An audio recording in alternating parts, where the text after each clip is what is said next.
Welcome back to the ninth episode of Blue Collar, White Collar, with me, Kieran, and my co-host, wrong side, Nicholas Wheeler Hughes. How you doing, Nick? Episode 9, we're almost at 10. And what an exciting time it is with the election right around the corner. I'm not sure when this episode will air, but today is the evening of April 20th, so we are 8 days away from Election Day. Yeah. Kieran, how have you been feeling about the election? It's interesting hearing people talk about it. It really hasn't changed my mind too much about what's going to happen. I'm pretty skeptical about what the polls say because they've been quite off depending on who you're talking to and what area you're referring to. I know a lot of people aren't very happy with the current government, but they're also not happy with the way that Polyev is presenting himself. So at this point, I think it might actually be a toss-up, which is quite surprising considering, we were so certain just 2 months ago about how there was going to be a conservative sweep. I have a very different take. Being in Montreal, the most liberal place in Canada, oh my God, are people hyped on Mark Carney? Like, I'm talking to people who vote NDP, conservative, like everyone seems to be voting Mark Carney here. I was just at Easter lunch with my family, and I was talking to my grandfather who has voted conservative his whole life. He has never voted for another party except the Conservative Party. He's voting Liberal. That's interesting. But as you said, you're also in a biased area, which is, you're in the dead center of Montreal, which... But don't you think it is indicative that a man who has voted Conservative his whole life is choosing now to vote Liberal? Don't you think that's significant? I do think that is significant, but I've also seen, I was just in Prince Edward Island, and Prince Edward Island is typically a place that actually, more often than not, they vote very heavily green, and more than anything I saw was a lot of blue signs around. A lot of blue signs. Now, that's really not surprising where I am. I currently have a representative that is a conservative, so I see quite a few blue signs around, but I also see quite a few red signs. I'm just going to throw this out there because I thought this was funny, because I was driving back from Prince Edward Island today, and we were driving through a riding, and I thought it was quite funny that there was two candidates named Rob. The Conservative Party candidate was named Rob Moore, and the PPC candidate's name was Rob Less. No! More and less? Yes. That's hilarious. Just a beautiful turn of events. Do you want more, or do you want less? And it's funny because their name is Rob. So if you think the Conservative Party's going to rob you more and Rob Less. I didn't even get that part. So the guy who is Rob Less, I don't know what the fuck party he's running for.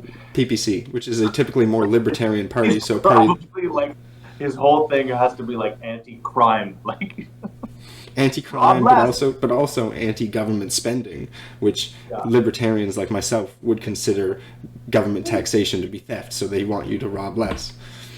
Can you imagine if his thing was do you want people to rob less? then vote for Rob Less. Oh, fucking maritimes, man. It's crazy, though. You guys are going to be the first to vote, right? We absolutely. Are going to... I remember in 2015... Sorry, folks. We're going to get into the stuff in a minute, but anecdote. 2015, my father ran for the NDP.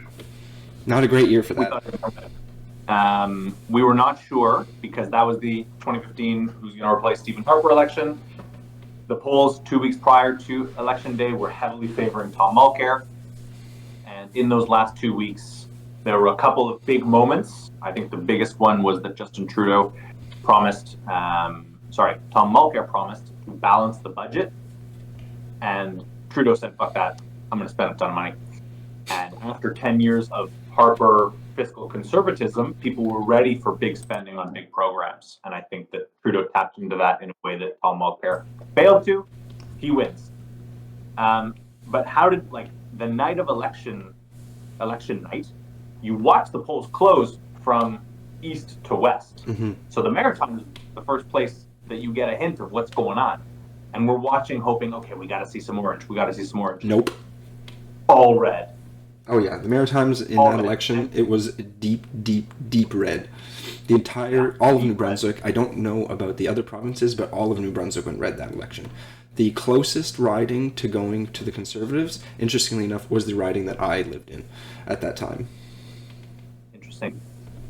But, I kept telling my dad, this being, 10 years ago, naive Nick, maybe still naive, but hopefully a little less. I'm telling my dad, it's okay. That's the Maritimes. No, it's not okay. That's the trend, right? So you almost get a sense of where the election's going based on how the Maritimes vote, because they'll go liberal or conservative, right? My sense is that if you take 4 provinces as a whole, based on where the country is, they're going to kind of go with that, right? It's not like Quebec, for example, that is never going to go conservative, no matter how popular the Conservatives are. They'll get some seats here and there, but the Conservatives will never sweep Quebec. That's just not going to happen.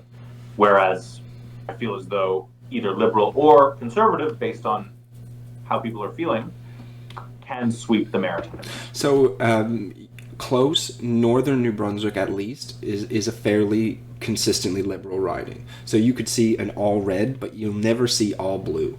It'll be a lot of blue, and then up north you'll see red in there for sure, almost certainly. But would you agree that the 4 Maritime provinces together, where if it is voting majority Conservative, we can expect the rest of the country to go in a similar direction, and same with Liberal? Would you say that's a fair way to think about predicting the rest of the election based on the Maritimes? Oh yeah, I think so. I mean, people are people. I mean, Canadians are Canadians wherever you go. And while we might have different, while there might be different things that we value, in my area, there's a lot of fishing related business. Blue collar people are still blue collar people, and so wherever you go, you're going to find very similar people, so you're going to find very similar trends. As you said with Quebec, I'm pretty sure if conservatism or anti-liberalism is sweeping the nation, what usually ends up happening is you see Bloc being the popular party in Quebec, if I'm not mistaken. They're Correct. The conservative party, but interestingly enough, they're more they're economically, almost economically socialist in some ways, but very culturally conservative. They want to conserve the Quebec identity, the French language, maintain the Quebec's economy as it is. So they're actually one of the more interesting parties, in my opinion. That's a super fair way to paint them, actually. And I want to talk about the Bloc Québécois in a minute, but we've kind of gone a bit over here, a little bit over there. But let's frame the discussion that we're having for this episode. And I think the discussion is understanding what this election was, right? Because we're a week out. Yes, things can change, but we've had the debates, and it kind of feels as though the rest of this thing is just GOTV, right? Get out the vote. So it's all the parties trying to ensure the people who they have in their systems, worked on enough elections to know that you gather a lot of people and you have them marked as either a strong supporter, a maybe supporter, right? There's 5 different rankings, and anyone who is even possibly going to vote for you, you need to contact them by phone, by text, by knocking on their door, to get them out to vote. That's what the rest of the election is going to be. So as far as remembering it, defining it, Kieran, how would you have defined the 2025 federal election? Honestly, it's kind of difficult because each party has almost tried to define it in a different way. Clearly the Conservatives have tried to make it the Liberals have failed you for the past 10 years. But Carney has tried to define it as this is a new era for the Liberal Party and a new era for Canada that he's going to lead into. Well, I don't even know. I completely disagree. Really? I completely disagree. Okay, what do you think then? Because really, it doesn't. Well, yeah, fair enough. But this is the Donald Trump election period. what the other major parties think really doesn't matter. So really, it was, in my opinion, it's only what those two parties are trying to make this about. And yeah, I think Donald Trump is a big part of what this, his tariffs and everything, how they've impacted Canada. But if you go and you watch the debates that happened, he's not that major of a influence on what they're talking about. Like they talk about a lot of different things, and he comes up quite often because the United States is our greatest trading partner, they're our greatest ally, and he's drastically changed the environment of what Canada is going through. But Canada goes through its own things. The housing crisis in Canada is nothing to do with Donald Trump. So there's a lot there. The guns coming in over the border, and which is where the majority of gun crime, say in the Greater Toronto Area, is coming from. Nothing to do with Donald Trump. That happened long before him. It's going to happen long after him. So he's definitely a large part, but he's not the only part. He's not the only thing. Whether that's a plurality or just... I agree, and just to be clear, like, my point is not that Donald Trump is the only issue, that he erased all the other issues. Like, we have the fundamental issues of affordability, right? Housing, healthcare, education, climate, infrastructure, like whatever, right? But Donald Trump is what I would call the ballot question, right? Every election has a ballot question, and what I would say is that in this election, the question that most people are going to answer is, who is best suited to deal with Donald Trump, right? Because this prime minister is going to get, hypothetically, 4 years, right? Assuming it's a majority, and maybe it's a minority. I doubt it. But whoever we elect now is going to be the guy who deals with Donald Trump. Sure. Period. Right? The housing crisis will still be here next election. Issues around immigration, healthcare, like, even though healthcare is not even on the ballot, more of a provincial issue. The NDP is trying to make it an issue, but they're really not succeeding. Yeah, I agree. But ultimately, I think that the question that most people are going to answer when they go and check a box when they vote is, who is the best person to be Canada's prime minister facing Donald Trump? And that is why Mark Carney is going to wipe this thing. I'm telling you right now. Okay, Mark Carney is going to crush. Well, you were wrong. You were wrong in your prediction last time, so we'll see. Fair enough. Yeah, because from what I've seen, people think he's a sleazeball. People think Mark Carney's a sleazeball? Yeah, oh yeah. I mean, they also think Poilievre's a sleazeball. And they like Pierre Poilievre? I didn't say that. No. But they think Mark Carney is a sleazeball, which I don't disagree with. Pierre Poilievre is the walking definition of a sleazeball. Sure. But sometimes, sometimes it's just the political wins. We've had a Liberal government for 10 years. Sometimes people will cast the ballot for the opposite party just because they want to see change. And, it's change because he's a new leader. But yeah, come on, it's the exact same people are still in cabinet with him. Well, not cabinet, but like they're in parliament with him. They're going to vote the exact same ways. It's really nothing new in my opinion. Yeah, they got rid of the carbon tax, but those are on the edges. Things are different, but the Liberal Party is still the Liberal Party, or illiberal party as I like to call it. I do have to say, I watched the debates before we recorded this because I wanted to see how each leader fared and what they had to say. And Mark Carney did come out looking quite well. He said some things that I quite appreciated, like talking about not using the notwithstanding clause, something that Pierre Poilievre is talking about doing, and how governments doing that kind of thing, it's incredibly dangerous because it's not, as he said, it's not about where they start, it's about where they... Quebecer, bro. Talking to a Quebecer. Yeah. I know all about the notwithstanding clause. True, you're not... So it's, I did appreciate that, as he said, that governments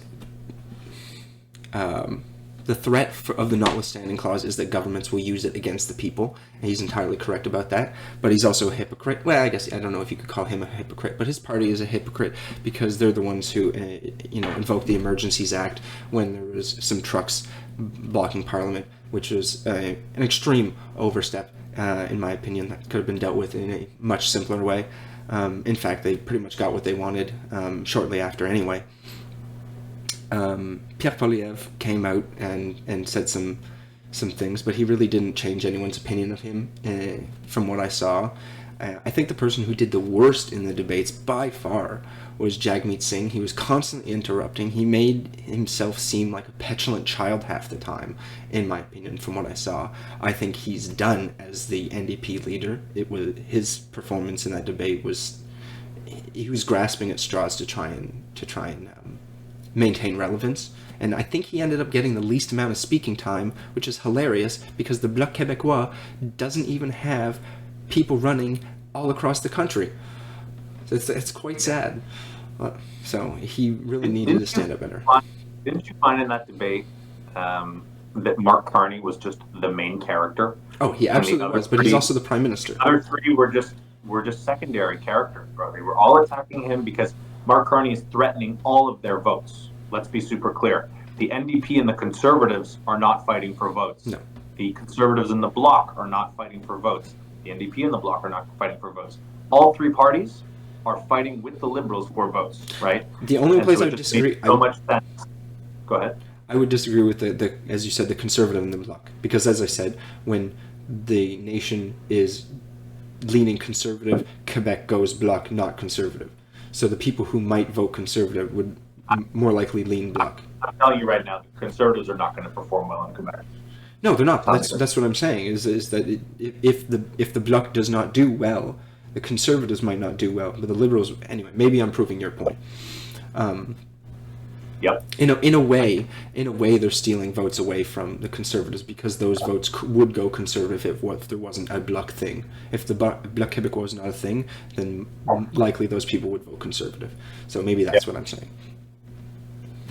Elections are fun and interesting, and I think it's always an interesting experiment to dig into them, and that's what we're doing on this podcast. But I've actually just been thinking about, and this is just kind of a recent reflection, which is that, like, for me, it feels like this election actually doesn't matter in the sense that the things that happen in this election don't particularly matter because Mark Carney is just so well suited. And again, this is my opinion, and I know you disagree. But Mark Carney is the economic crisis guy, right? That's his whole thing. That's his career. And maybe you can say that was kind of framed in a specific light. Governor of the Bank of Canada during the 2008 housing financial crisis. The recession. We really didn't have a recession, and some people would say that's because of the actions that him and Stephen Harper took. Yes, I think we did have a recession, but it just wasn't as bad as in other places. Mm-hmm. And then, Governor of the Bank of England during Brexit. But like that's what people talk about, right? And I just think that he is the adult in the room when it comes to being serious about Canada's economic future. I'm not saying, by the way, that I'm going to vote for Mark Carney necessarily.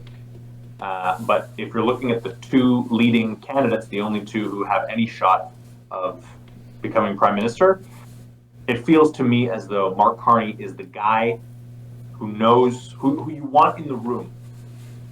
Pierre Poilievre is the performer, right? He's the lifelong politician. And that's what I hear over and over again when I talk to people about this, is Mark Carney is the guy, Pierre Poilievre is a guy, right? I think that might just be the types of people you're hanging out with. And I agree, it's probably a bubble, but at the same time, kind of referenced the grandfather story earlier. I think a lot of people are saying, look, I might not be a liberal, but I want Mark Carney on the phone with Donald Trump. I don't want Pierre Poilievre on the phone with Donald Trump. I trust Carney because he's been in these situations before, and so he has my vote for this time. I'm going to lend him my vote. And yes, you were talking about the cabinet and how all of them are basically Trudeau's cabinet. I suspect he is going to have a very different cabinet this time around, right? The cabinet that he named when he was first sworn in after winning the leadership race, he wasn't going to change everything. That's crazy. All these people have their roles. Like, you're going to switch Mélanie Joly? That's crazy. He promotes a couple of people, who are already in pretty high roles, changes things a little bit. He got rid of a couple of problematic cabinet ministers, replaced them with a few that he wanted to. But it wasn't drastic, right? His changes were pretty minimal, I would say. And it's because he was like, look, I'm going to call an election right away, right? And if I win, then I'm going to make them count. But right now, I don't feel like I have a mandate to change a bunch of shit. So I do think that, yes, it's still the Liberal Party, and I have, just as many problems with the Liberal Party of Canada as you do. But at the same time, it does feel as though the sentiment has shifted to Carney, and that ultimately, no matter what happens, what has happened in the last 3 weeks is going to change the inevitable outcome, which was Mark Carney's the guy. Yeah, it's entirely possible.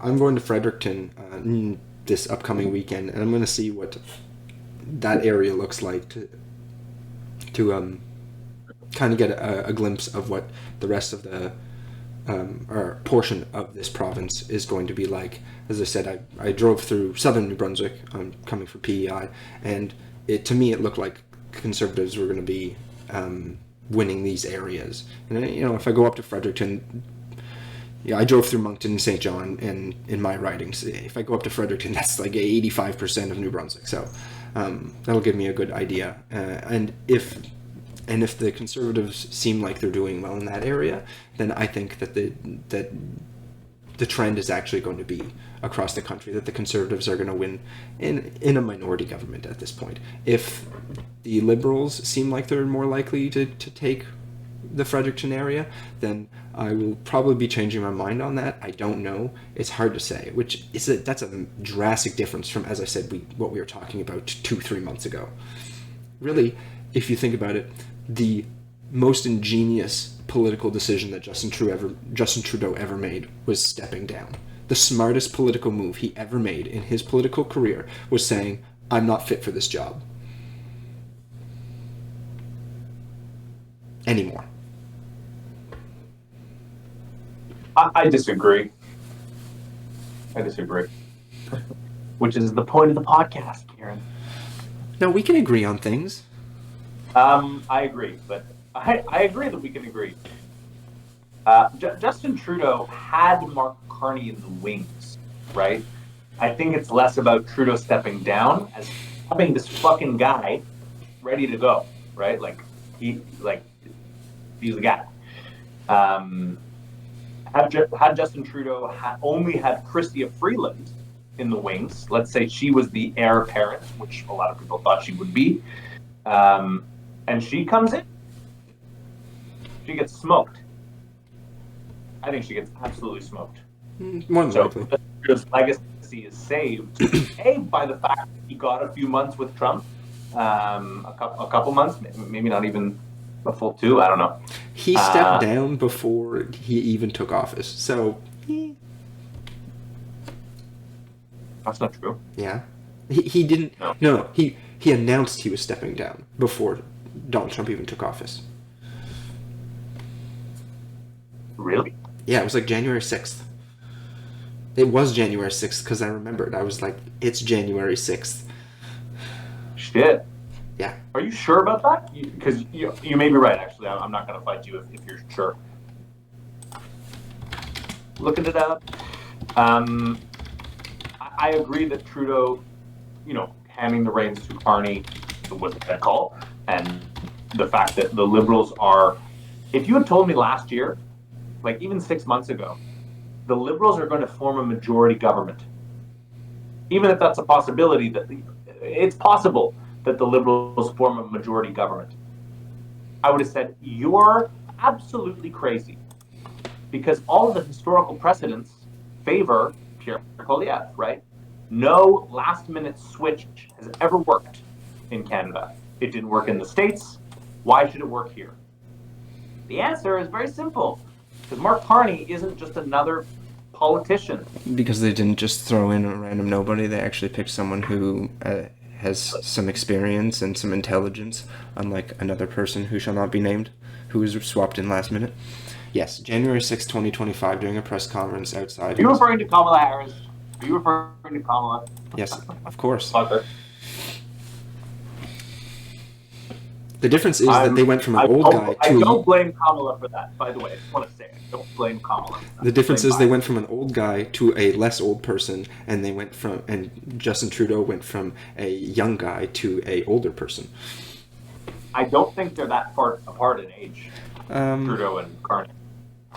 Who knows? I don't know. He's just got really gray hair, so he looks older. Like, max 10-year difference, I would say. Fair enough. Anyway, okay, let's just take a minute. And maybe you can talk about what you think Pierre Poilievre's campaign has been. Like, I almost want to go through the parties. I don't want to ignore the NDP or the Bloc. Or the Green. And I feel like... No, we can ignore the Green. Were they in the debate? So the three parties, I don't know about any other places, but three parties that I have barely seen any. Green, typically you see them running in my area. PPC, you often see people running, you hear nothing about them. And interestingly enough, in my riding, we have a Libertarian Party candidate. Where did this guy come from? No idea, but he's running. You should meet him. You should get a vibe. I would love to, considering I'm going to be voting for him. Really? Of course, I'm a libertarian. I believe in small government. I believe reducing government in almost all its aspects. Then you should probably meet this guy. Well, it's kind of hard. I'm quite busy, and I imagine he is as well. Actually, he probably isn't. I'm so busy being a father. Well, that and Kieran's line. Kieran's classic line. Just want to remind you. So busy being a husband and a father. I don't have time for these things. No, it's working a full-time job. That's what makes me busy. Without naming names, am I allowed to say that your son will be 2 years old next week? Very exciting. You can say that. Yes, I'm very happy for him. He's the joy of my life. The boy. You're next, Nick. Come on, get at it. Working on it. Anyway, back to the subject.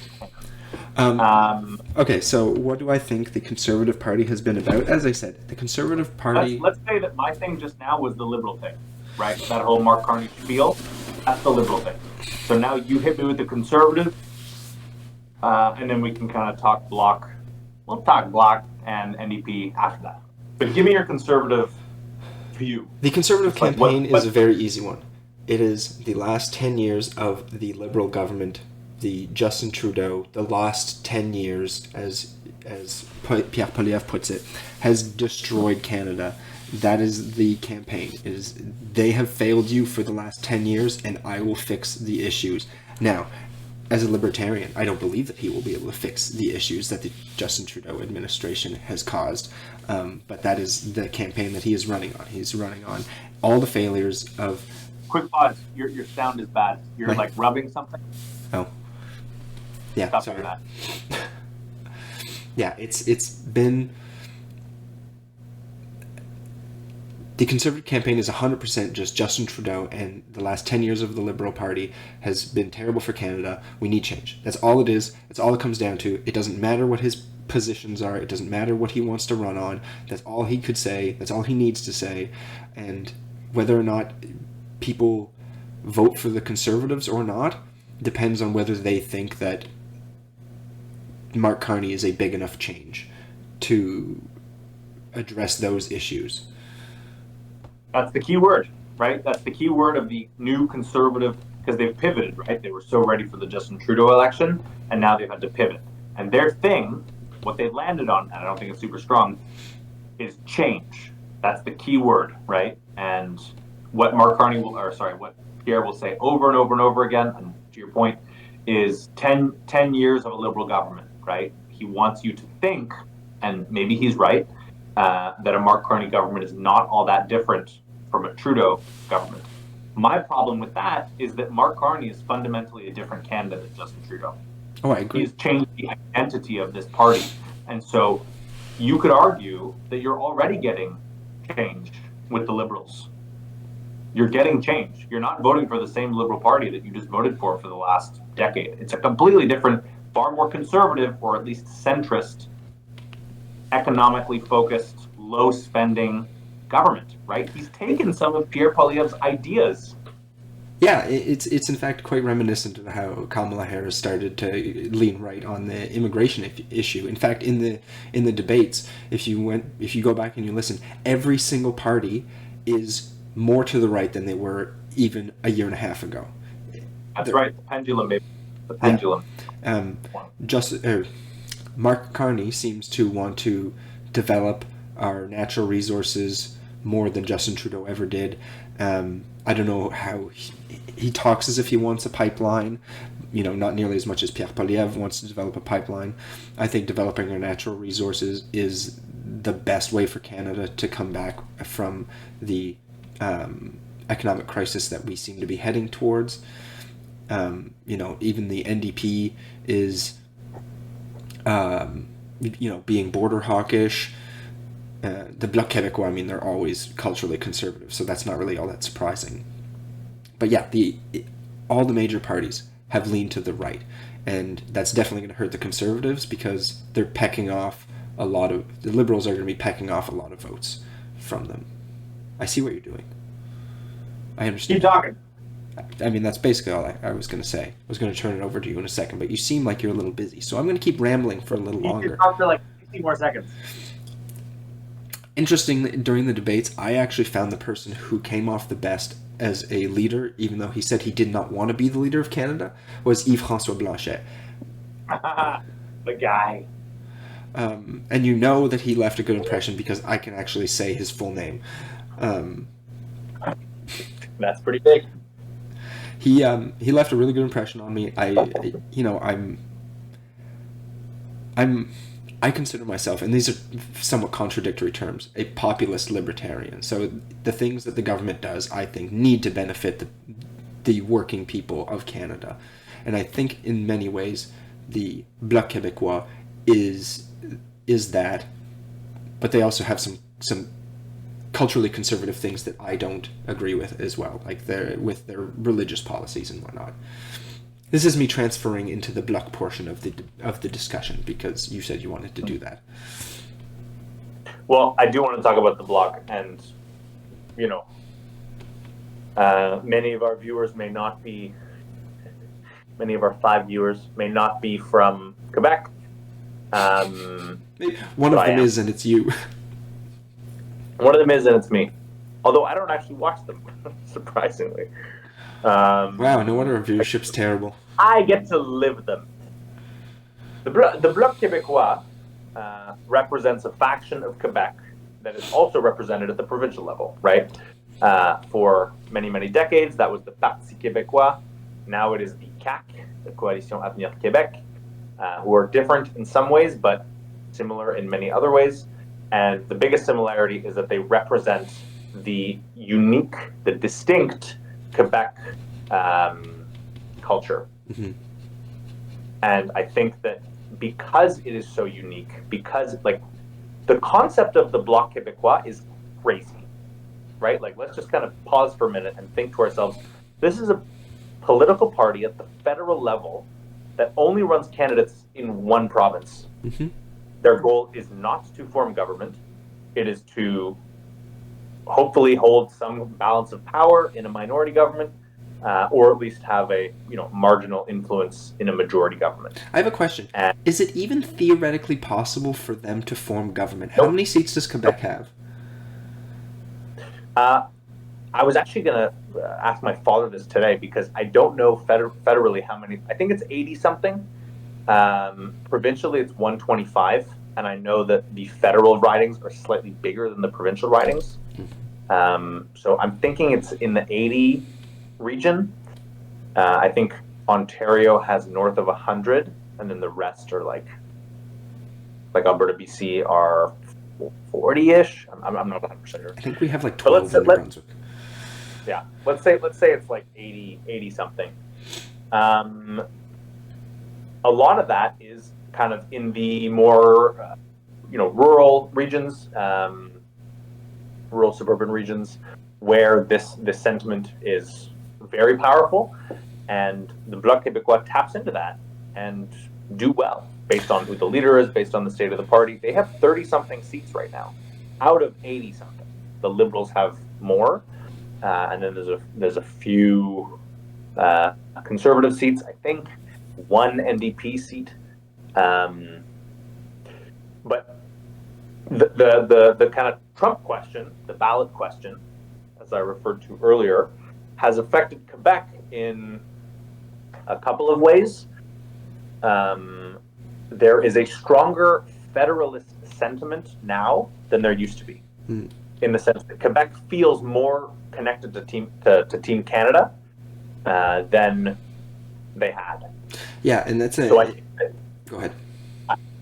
I think that the Bloc Québécois are actually going to suffer quite a lot, and we can see that Yves-François Blanchet is quite afraid of Mark Carney, because I think Mark Carney is going to eat up a bunch of his votes, right, as the kind of federalist choice in Quebec. Yeah, see, it's interesting because when Canada is more fractured, so right now we have an exterior force being applied against us, and that has united Canada as Canadians. And when that's not happening and Canada is able to feel more divided, we're able to bicker amongst ourselves, Quebec identifies as Québécois. And they're the province that has tried to separate themselves from the rest of Canada. And as you said, yes. And as you said, when we identify as Canadians, that is going to be terrible for the Bloc Québécois, or should be. It may not be, but it should be. And so, I think they might suffer for sure. What you said earlier about how Mark Carney being the main character in this election is obviously entirely true. During the debates, Jagmeet Singh made a comment addressing. May I just interrupt you briefly? It's Jagmeet. Jagmeet? It's not Jagmeet. I apologize. Just wanted to clarify that. Made a comment calling on Pierre Poilievre to reply to him, and in Pierre Poilievre's reply, he immediately answers it as if Mark Carney asked him the question. It was incredibly insulting to Jagmeet. Like he basically said, "You're irrelevant." He had no time. Exactly. I need to attack Carney 100%. He's the guy that I need to defeat. So it's They're gonna the NDP is virtually irrelevant at this point. They're going to be steamrolled, and I believe that Jagmeet is going to lose his leadership after this. I think they're going to be so utterly annihilated that they're going to need to restructure and find a new leader. Let's talk about the NDP. Yeah, so Nicholas, you are an NDP guy. You have been as long as I've known you. I used to be. Your father ran for the NDP. What do you think about the NDP right now? I worked for the NDP. Thank you very much. Yeah. Got my start in politics working for Avi Lewis, who is currently a candidate in Vancouver Centre and has a shot, which is very exciting, and I wish him the best. You're right. The NDP are going to lose seats in this election, and they already have a very few seats. The ability to flip seats, to win seats that they didn't currently hold, very tough. And I think the reality is that people are voting on the leader. If everyone is voting for the local candidate, and I know a lot of them actually, the local candidates that the NDP have are often very cool. And I'm not just saying that because my father ran. I'm not just saying that because I worked for Avi Lewis. I love your father. I wish we could get him on as a guest. We probably could.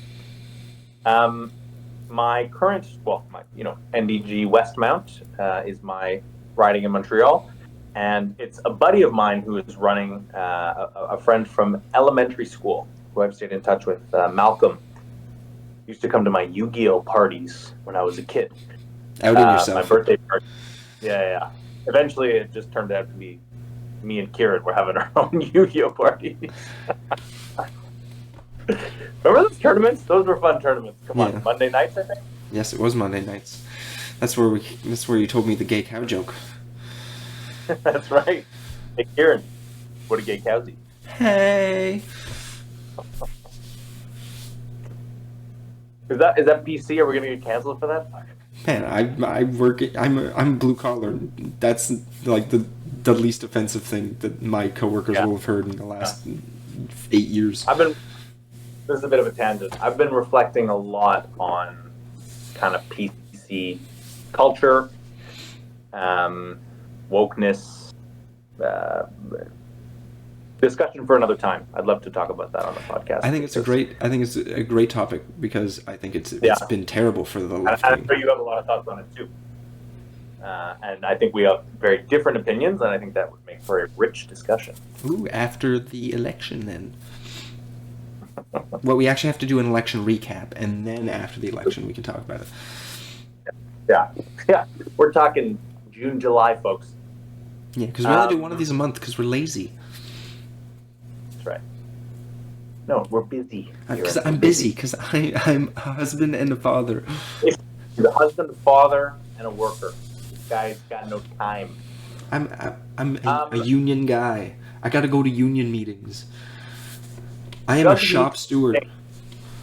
Jagmeet Singh is doing the NDP no favors. It's because he's brown. The NDP are going to. I think that the NDP would perform far better right now, because if you think about it, Mark Carney is far to the right of Justin Trudeau. Right, he's more of a centrist candidate. Then you have Pierre Poilievre, who is to the right of him. Where is the progressive vote going in this election? I think a lot of it is going to Mark Carney. One, because this is a bit of a unique election where Donald Trump is very central, and I don't think a lot of people would trust Jagmeet Singh with the keys and the conversations with Trump. That's never really been part of this discussion because we know Jagmeet has no chance of actually winning. But he's just been around too long. I think that he was somewhat effective as the NDP leader with Trudeau. I don't find that he is effective in this current kind of context. I don't think that he is able to rally the progressive vote in the way that others might. Can I just kind of quickly say, Wab Kinew in Manitoba, the Premier of Manitoba, you know who that is? No. You don't know who Wab Kinew is? No, actually, you know what? You've brought him up before, so tangential. Wab Kinew is the first Indigenous Premier in Canada. He's got an incredible story, and he was elected as the Premier 2 years ago. This guy's a hot talent. This guy's a big deal. I'm telling you right now, I'm saying it here publicly, Wab Kinew will not succeed Jagmeet as the next NDP leader, but in the next 10 years, Wab Kinew will become the leader of the NDP federally. So, what you're saying is likely he will probably win another term, and then after that term, he will take over as the NDP leader. Is roughly what you would assume would happen. It depends, right? Obviously, the next NDP leader will have a span. We'll have to see how they do. So it's always tricky, right? When you kind of have provincial and federal timings. Anyway, we're turning to the point. I think that a lot of people might want to vote for the NDP because they like their local candidate, and there's a lot of cool ones. But I think that they look at Jagmeet and they go, I'm not inspired by you. And I see him trying, and I like some things about Jagmeet Singh. I dislike other things about Jagmeet Singh. I see that he's trying to frame himself as the fighter. That's the persona that he's pursuing. It doesn't feel super effective, And so it just feels to me as though there is really nowhere for the progressive vote to go except to Mark Carney, or to inspiring local candidates who will hopefully be able to hold the government accountable, right? Because one thing that is super cool about Canadian democracy is that we have a multi-party system where different ideas are present in the House of Commons, not just two, right? Well, you say that's And it. That's basically what all of Europe has. It's pretty much just the states that's not like that. And it's better than what the states got, right? Two-party system, bad. Yeah, I agree. So I do think that there is always a role for the NDP. There are certain windows where the NDP can capitalize and gain seats. This is not one of those windows. But a strong NDP, or at least the building blocks of a strong NDP, I would like to see present. I may vote NDP. In fact, I'm quite sure that I will. But I've thought about it. Thought about voting Carney. I'll admit it. And I just think that embodies what a lot of people who are, who have similar kind of voting patterns to me are thinking about right now. So, yeah. Anyway, we'll see what happens. I agree with you, though. Jagmeet's gone, right? He's toast after this election. Whether he holds his seats, whether he loses seats, the only way that he could hold his position is if he gained 10 seats, and he ain't going to do that. I think. So I think there'll be a new leader in 2 years. Yeah, I think as you've alluded to, a lot of the progressive vote is going to go from the NDP to the Liberals, much in the same way that they did in 2015. My mother was a lifelong, well, as far as I know, a lifelong NDP voter, and I was quite surprised when she told me in 2015 that she voted for Justin Trudeau. I was quite surprised by that. He was the man of the moment. He was, even if it didn't turn out that great.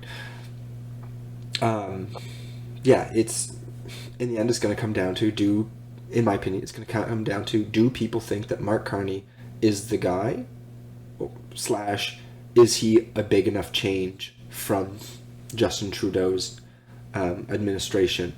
If people think yes to that question, he's going to do excellent, and they will get another 4 years. And if people don't think if people say no to that question, then Pierre Poilievre is going to take it. I don't think there's any chance of them getting a majority government at this point. It will be a slim minority. Can I just throw a question at you? I just thought of this. Bit of a wild idea. Canadian elections just lined up with American elections. Both have 4-year terms, assuming we get a majority. But assuming we get a majority, and I think we will, our election will fall immediately after the 2028 presidential election. Should. Let's just say, hypothetically.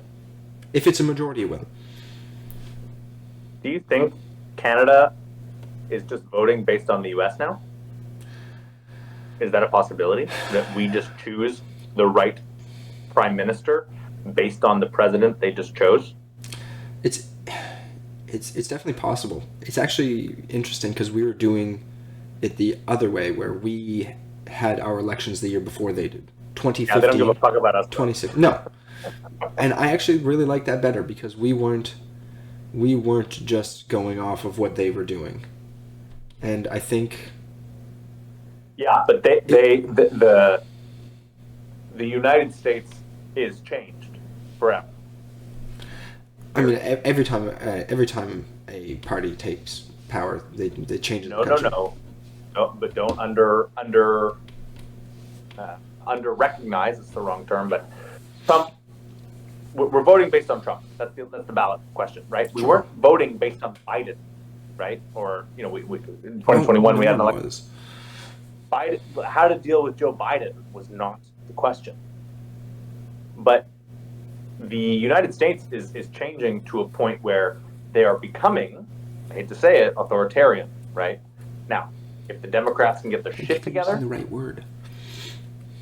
If Democrats can get their shit together, maybe they have a shot. I'm really liking what Bernie and AOC are doing right now.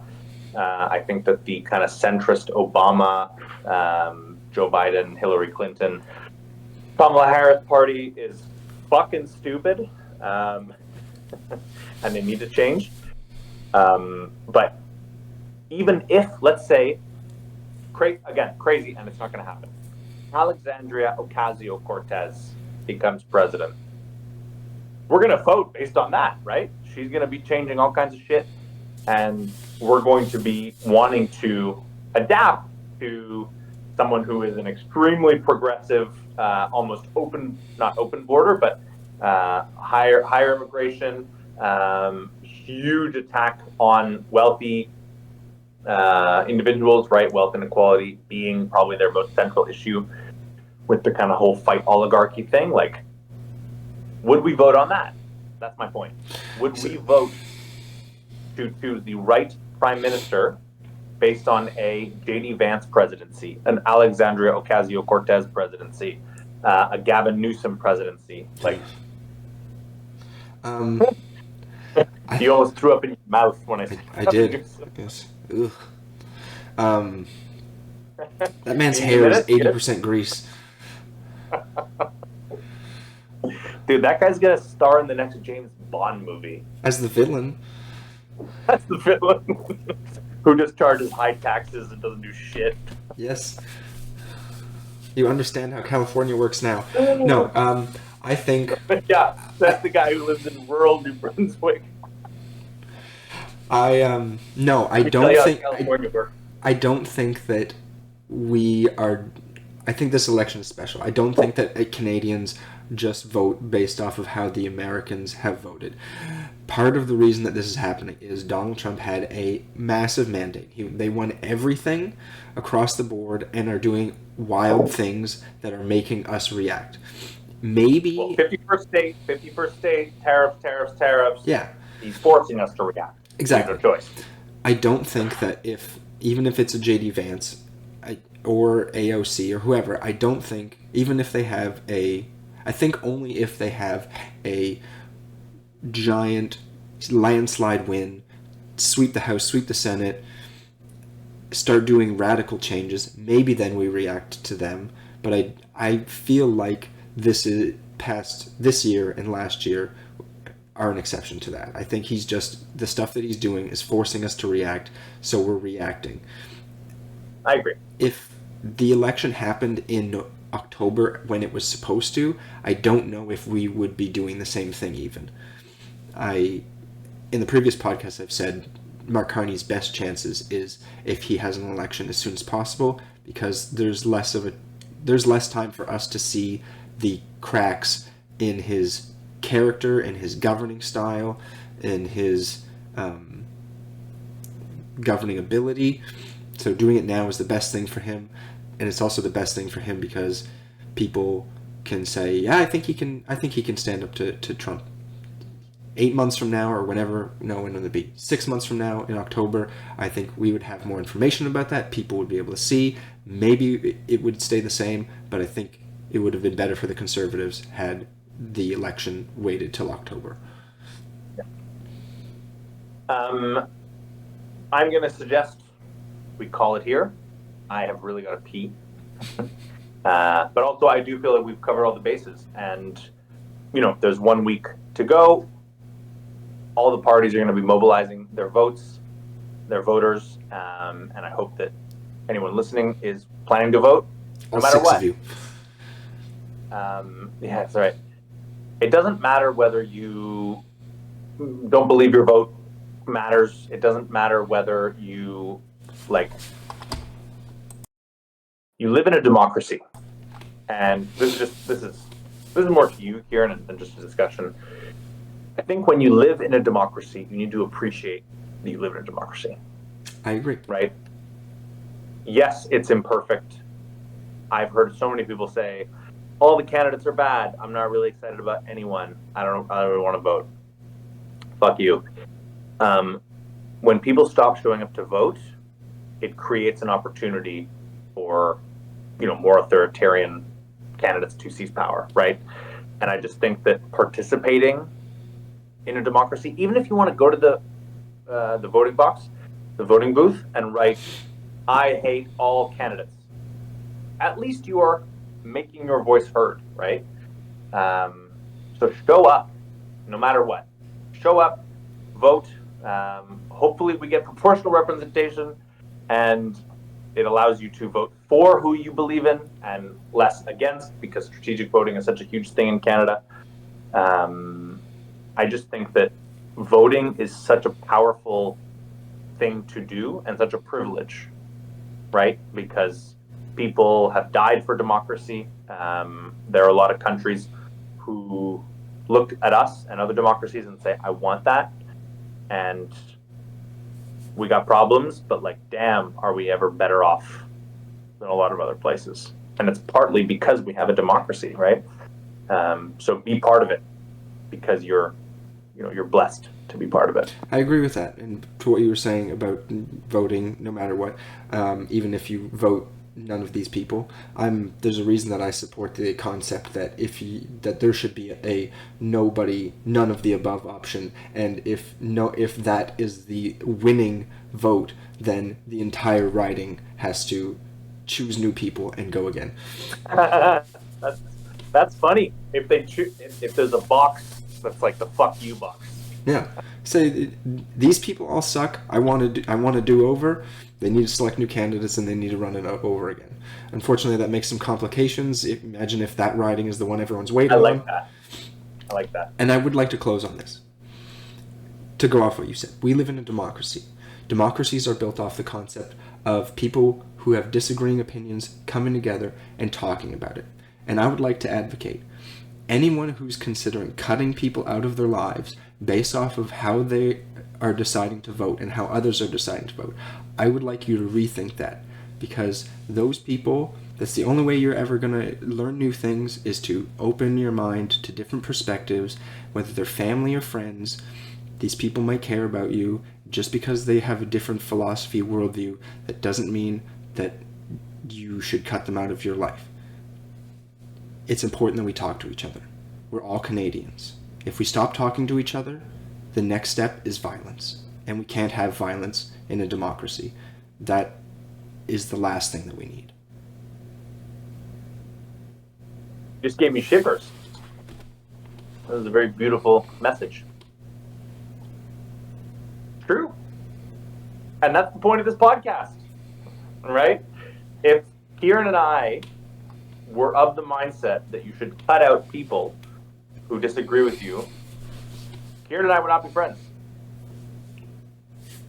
Yeah, we hardly agree on anything, except for the centrist Democrats are the worst people. Yeah, fuck those guys. Yeah, they suck. Fuck those guys. We agreed on some non-political stuff, some Star Wars stuff, some Lord of the Rings stuff. Entertainment, media. Although I'm sure we have our disagreements there. Check out our last Airbender podcast. Single greatest animated show of all time. Fuck, what was it called? The Last Airbender podcast? I doubt you'll be able to find it. That's hidden away in the annals of history. Called? Yes. You called it the Last Airbender podcast? I don't know. I don't remember. That was like 10 years ago. Okay. Kieran's going to be reporting back on the next episode. Go vote. We're in a democracy. If you're not voting, then fuck you. Take it easy, everybody. Thanks for stopping by.